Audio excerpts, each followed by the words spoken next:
2025학년도 수능 6월 모의 평가생활과 윤리 12번 문제에 대해 출제 오류 논란이 있습니다. 논란의 핵심은 니를 가까울 기아 상태의 사람들을 구제하는 해외 원조는 보편적 의무로 간주될 수 있다입니다. 가분싱어 을은 롤스이니 롤스도 기아 상태의 사람들을 구제하는 해외 원조가 보편적 의무로 간주될 수 있다는 선지가 옳은 선지로 출제되었습니다. 그러나 롤스에게 있어 기아 상태의 사람들을 구제하는 해외 원조를 보편적 의무로 간주하기에는 어려울 것 같다는 반론이 제기되고 있습니다. 그렇다면 과연 평가원의 출제와 반론 중 어떤 의견이 옳은지 롤스가 해외 원조에 관해 다루고 있는 그의 책 만민법을 통해 알아보도록 하겠습니다.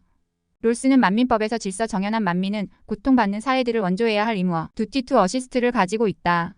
그렇지만 이러한 원조의 의무를 실행하게 하는 유일한 혹은 최선의 방법이 사회들 간의 경제적 및 사회적 불평등을 규제하는 분배 정의의 원칙을 따르는 것이라고는 추정하지 않는다. 대부분의 분배 정의 원칙들은 명확히 규정된 목적, 목표 또는 차단점 컷오프 포인트를 가지지 않는다. 이러한 명확한 목적, 목표 또는 차단점을 넘어서게 되면 원조가 중단될 수 있어야 한다. 사회들 간의 부와 복지의 수준들은 다양할 수 있고 그럴 것이라 추정된다. 그러나 이런 부와 복지 수준을 조정하는 것은 원조 의무의 목표가 아니다. 장동진, 김만권, 김기호역 2017년 163쪽 라고 부와 복지 수준을 조정하는 것이 원조 의무의 목표가 아니라고 명시하고 있습니다. 즉 보기 리을의 기아 상태의 사람들을 구제하는 해외 원조가 좋은 것이지만 그것이 원조 의무의 목표는 아니라고 분명히 밝히고 있습니다. 이어서 롤스는 단지 고통받는 사회들만 도움이 필요하다. 더구나 모든 질서 정연한 사회들이 부유한 것이 아닌 것과 마찬가지로 모든 사회들이 가난한 것은 아니다.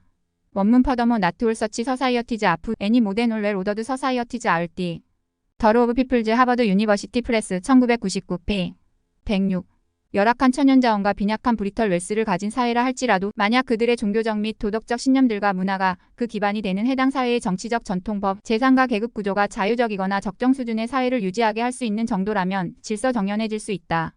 163쪽 라고 하여 질서 정연한 사회라고 하더라도 가난할 수 있음을 밝히고 있습니다. 즉 질서 정연한 사회라 할지라도 보기 리을의 기아 상태의 사람들이 있을 수 있음을 보여주고 있습니다. 롤스는 열악한 천연자원과 빈약한 브리털, 웰스를 가진 사회도 질서 정연해질 수 있다고 봅니다. 빈약한 부를 가진 사회는 기아 상태의 사람들이 있다고 볼 수 있을 것입니다. 그렇다면 기아 상태의 사람들이 있는 빈약한 부를 가진 사회도 질서 정연해질 수 있다고 할 것입니다. 예를 들어 인도나 필리핀이 기아 상태의 사람들이 있는 빈약한 부를 가진 사회라 할지라도 인도나 필리핀의 정치적 전통법, 재산과 계급 구조가 자유적이거나 적정 수준의 사회를 유지하게 할 수 있는 정도라면 질서 정연해질 수 있다는 것이죠. 롤스는 이어서 15.2 원조의 의무 두티 오브 어시스턴스에 대한 첫 번째 지침. 여기서 고려해야 할 첫 번째 지침은 질서 정연한 사회가 부유한 사회일 필요는 없다는 것이다. 163쪽 라고 하여 질서 정연한 사회가 가난한 사회, 즉 기아 상태의 사람들이 있을 수 있음을 보여주고 있습니다. 나는 여기에서 정의론 44에서 상세하게 설명했던 국내 사회에서 정의로운 저축에 대한 세 가지 기본적 요점을 회상시키고자 한다. A. 정의로운 실질적인 저축 원칙의 목적은 자유로운 입헌민주사회 또는 어떤 질서 정연한 사회를 구현하기 위해 합당하게 정의로운 기본 제도들을 확립하고 모든 시민들이 보람 있는 삶을 영위하는 일이 가능한 사회세계를 확립하는 것이다. B. 따라서 저축은 정의로운 혹은 적정한 기본 제도들이 확립되었을 때 중지될 수 있다. 이 지점에서 실질 저축 중 모든 종류의 실질 자본에 대한 순부가은 0으로 떨어지게 된다. 현재 보유된 비축품은 유지되거나 대체될 필요가 있을 것이다. 재생 불가능한 자원은 미래에 사용할 수 있도록 신중하게 전략해야 한다. 이런 저런 필수적인 요소들을 종합적으로 고려하여 한 사회는 물론 이 지점을 넘어서도 전략을 지속할 수도 있다. 그러나 그렇게 하는 것이 정의의 의무는 더 이상 아니다. C. 정의로운 혹은 적정 수준의 제도를 확립하기 위해 막대한 부가 반드시 필요하지는 않다. 얼마만큼 필요한지는 그 사회의 정의감뿐만 아니라 한 사회의 고유한 역사에 달려 있다. 그래서 질서 정연한 만민 간의 부의 수준은 일반적으로 동일하지 않을 것이다. 163, 164쪽 롤스는 질서 정연한 만민 간의 부의 수준은 동일하지 않을 것이라고 밝히고 있습니다. 즉 미국, 유럽처럼 부유한 질서 정연한 사회의 시민이 있을 수 있고 가난한 기아 상태의 사람들이 있는 질서 정연한 사회의 시민이 있을 수 있음을 알려주고 있습니다. 롤스는 정의론에서 논의된 이런 저축과정의 세 가지 특징은 만민법에서 원조의 의무와 국내 경우에서 정당한 저축의 의무 사이의 유사성을 보여준다. 각각의 경우 그 목적은 정의로운 혹은 적정 수준의 제도들을 실현하고 보존하는 것이다. 그러나 부의 평균 수준 또는 어떤 사회의 부 또는 사회 내 어떤 특별 계층의 부를 단지 증가시키는 것도 아니고 무제한으로 극대화하는 것도 아니다. 이런 점들을 고려해 본다면 원조의 의무와 정당한 저축의 의무는 동일한 개념을 그 저변에 깔고 시작한다. 164, 165쪽 라고 하여 원조의 의무가 부의 평균 수준을 높여 기아 상태의 사람들이 없게 하는 것이 아니며 사회 내 어떤 특별 계층의 부 즉 사회 내의 가장 가난한 기아 상태의 사람들의 부를 단지 증가시켜 가난에서 벗어나게 하는 기아 상태에서 벗어나게 하는 것이 아님을 보여주고 있습니다. 롤스는 원조의 의무에 관한 세 번째 지침으로 원조의 의무를 수행하기 위해 필요한 세 번째 지침은 다음과 같다. 즉 원조의 목적이 고통받는 사회가 자신의 문제들을 합당하고 합리적으로 관리할 수 있도록 도와 결과적으로 질서정연한 국제사회의 구성원이 되도록 하는 것이다. 이것은 원조의 목표 타겟을 규정한다. 목표가 성취된 이후에는 심지어 현재의 질서정연한 사회가 여전히 상대적으로 빈곤하다고 할지라도 더 이상의 원조는 필요하지 않다. 그래서 원조를 제공하는 질서정연한 사회들은 부정주의적 패터널리스틱 컬리로 행위해선 안 되며 원조의 최종적인 목적에 위배되지 않는 세심히 계획된 방법으로 행동해야 한다. 원조의 궁극적인 목적은 고통받는 사회들의 자유와 평등을 확립하는 것이다. 169종을 제시합니다. 롤스는 원조의 목표가 성취된 이후에는 부정주의적으로 행위해선 안 되며 더 이상의 원조는 필요하지 않다고 봅니다. 그리고 그 원조의 목표는 고통받는 사회가 자신의 문제들을 합당하고 합리적으로 관리할 수 있도록 도와 결과적으로 질서정연한 국제사회의 구성원이 되도록 하는 것이라고 합니다. 즉 고통받는 사회가 질서정연한 국제사회의 구성원이 된다면 그 사회에 기아 상태의 사람들이 있다고 해도 더 이상의 원조는 필요하지 않다고 봅니다.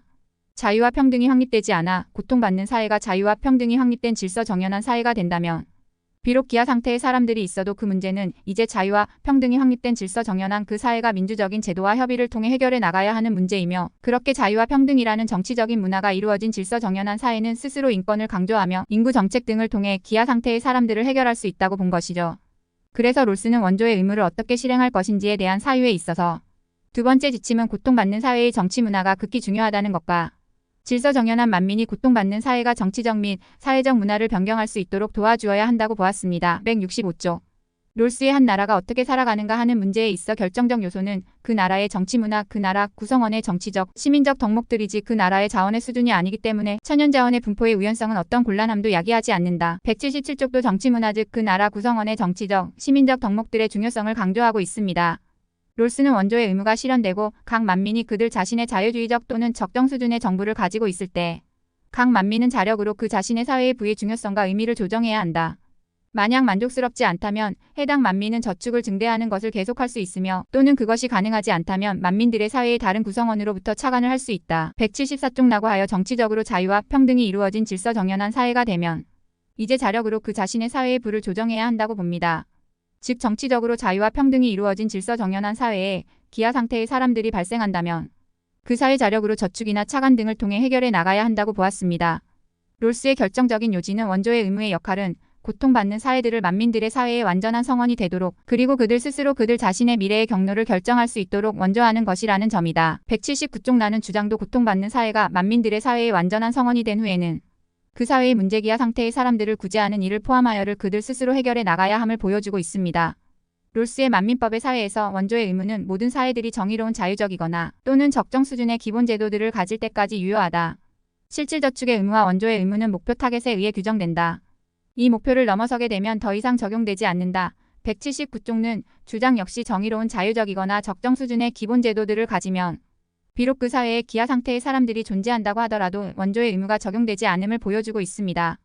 이 양자의 원칙은 정치적 자율성 펄리터컬 오타너미의 본질 요소들을 보증한다. 즉 국내 사회에서 자유롭고 평등한 시민들의 정치적 자율성, 국제사회에서 자유롭고 평등한 자유적이고 적정한 국가들의 정치적 자율성을 보장한다. 179쪽 라는 주장 역시 자유롭고 평등한 자유적이고 적정한 국가의 경우 비록 그 국가 안에 기아 상태의 국민이 있다 해도 그 문제 해결은 그 국가의 정치적 자율에 맡겨져야 함을 보여주고 있습니다. 롤스는 이것은 지구적 평등주의 원칙과 원조의 의무 간의 차이점에 대한 문제를 제기한다. 그 지구적 평등주의 원칙은 세계 도처에 있는 모든 가난한 사람들을 돕기 위해 구상되었다. 그리고 그것은 이 목적을 위해 운용될 국제자금을 불입하도록 각 사회에 대해 전체 자원 배당을 제한한다. 그것에 대해 묻고 싶은 질문은 그 원칙이 목표와 차단점을 가지고 있는지의 여부이다. 원조의 의무는 둘 다 가지고 있다. 그것은 세계의 빈자들을 그들이 합당하게 자유주의적인 사회에 자유롭고 평등한 시민 또는 적정 수준의 위계적 사회의 구성원이 될 수 있는 수준까지 이들을 끌어올릴 것을 추구한다. 이것이 그 원칙의 목표이다. 이 원칙은 역시 구상될 때부터 차단점을 가지고 있다. 왜냐하면 일단 목표가 달성되면 그 원칙은 각각의 고통받는 사회들에 적용이 되지 않기 때문이다. 180쪽라고 하여 세계의 빈자들 기아 상태의 사람들을 포함하여울 그들이 합당하게 자유주의적인 사회의 자유롭고 평등한 시민 또는 적정 수준의 위계적 사회의 구성원이 될 수 있는 수준까지 이들을 끌어올린다면 비록 기아 상태의 사람들이 있다고 해도 원조는 차단된다고 보았습니다. 롤스는 이러한 언명들은 만민법과 세계시민주의적 견해, 카즈머팔러턴뷰 사이의 대비를 보여준다. 세계시민주의적 견해의 궁극적인 관심은 개인들의 복지이지 사회들의 정의는 아니다. 그 견해에 따르면 심지어 각 국내 사회가 국내적으로 정의로운 제도들을 성취한 이후에도 그 이상의 지구적 분배의 필요성에 관련된 문제가 여전히 남아있다. 가장 단순한 예증적 경우로 정의론에서 발견된 정의의 두 원칙을 국내적으로 만족시키고 있는 두 사회를 가정해보자. 이 두 사회에서 한 사회 내의 최저 수혜자 계층의 대표적인 사람이 다른 사회의 최저 수혜자 계층의 대표적인 사람보다도 훨씬 열악하다. 어떤 지구적 원칙을 통해서 두 사회 모두로 하여금 국내적으로 정의의 두 원칙을 만족시키는 것과 동시에 첫 번째 사회의 최저 수혜자 계층의 대표적 사람의 운명을 향상시키는 것을 계속할 수 있도록 해주는 것이 가능하다고 가정해보자. 이 경우에 우리는 원래적 분배 더 어리저널 디스트러뷰션보다 재분배 더 리디스트러뷰션을 더 선호해야 하는가? 만민법은 그 두 가지 분배 간에 무관심하다. 181쪽라고 하여 기아 상태의 사람들을 포함한 개인들의 복지에 궁극적인 관심을 가지고 있는 세계시민주의적 견해와 자신의 만민법을 구분합니다. 세계시민주의적 견해는 각 국내 사회가 국내적으로 정의로운 제도들을 성취한 질서 정연한 사회가 된 이후에도 A사회 내의 최저 수혜자 계층 기아 상태의 사람들을 포함하여 이 B사회의 최저 수혜자 계층의 사람보다 훨씬 열악하다면 A사회의 기아 상태의 사람들을 포함하여 최저 수혜자 계층의 사람들의 생활을 향상시키는 것을 계속해야 한다고 봅니다. 하지만 롤스는 만민법은 그렇지 않다고 봅니다. 만민법은 그러한 분배에 대해 무관심하다고 합니다. 즉 정의로운 제도가 성취되어 질서 정연한 사회가 되었으면 기아 상태의 사람들을 포함한 그 사회의 최저 수혜자 계층 다른 사회의 최저 수혜자 계층보다 훨씬 열악한 상태의 사람들을 돕는 것은 다른 질서 정연한 사회의 원조 의무가 아니라 그 사회 스스로 자율적으로 제도 등을 통해 해결해야 할 문제라고 보는 것이죠. 세계시민주의적 입장은 개인들의 복지에 관심을 가지며 그 결과 지구적으로 최저 수준의 사람의 복지가 향상될 수 있는지의 여부에 관심을 가진다. 만민법에 있어서 중요한 것은 질서 정연한 만민들의 사회의 성원으로 살아가고 있는 자유적 사회 및 적정 수준의 사회를 위한 올바른 이유에 입각한 정의와 안정성의 문제이다. 181, 182쪽 라는 롤스의 주장은 지구적으로 최저 수준의 사람 기아 상태의 사람들을 포함한의 복지가 향상될 수 있는지의 여부에 관심을 가지는 세계시민주의적 입장과 자유적 사회 및 적정 수준의 사회를 위한 올바른 이유에 입각한 정의와 안정성의 문제를 중요시하는 만민법의 차이를 잘 보여주고 있습니다.